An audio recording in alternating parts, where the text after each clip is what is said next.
I officially started involving, I would say, heavily in NATO affairs towards the end of 80s. And I was appointed to NATO at the beginning of the 90s.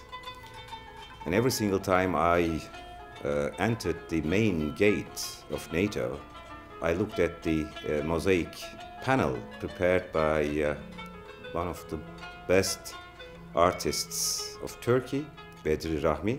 It reminds me of Anatolia, because in Anatolia, everywhere you can see masterpieces of mosaic work. Some of them are under the protection of UNESCO. Bedri Rahmi started his mosaic art towards the end of the 50s, and he prepared this in 1959. And the Turkish government decided to donate it to NATO. When I look at it, I see Anatolia throughout the whole of Anatolia, because there are figures and motifs in it from carpets and from different folks art pieces.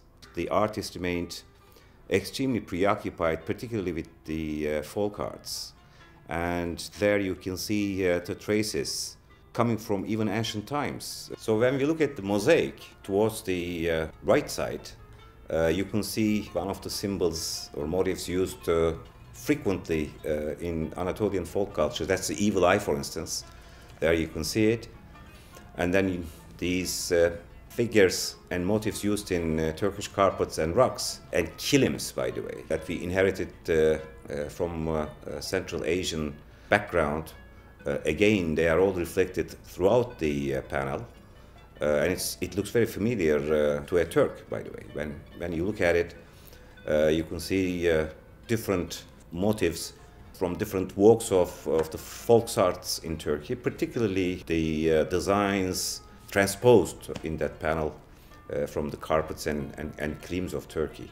I think what the artist was trying to do is to reflect in that panel, I would say, very long and deep-rooted traditions of different folk arts. You can see some of those figures in the Turkish tiles, for instance, not only in the carpets and kilims, but also in the Turkish tiles, and different pieces used by the ordinary people throughout Anatolia.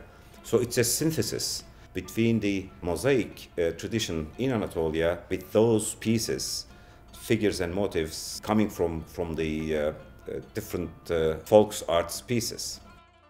We joined NATO in 1952, and you know, the Anatolian Peninsula, and I think it's a very good attempt to demonstrate that Anatolia is integrated with NATO, and it's donated to NATO in 1960. So I believe that it's a symbol of Turkish integration with the alliance.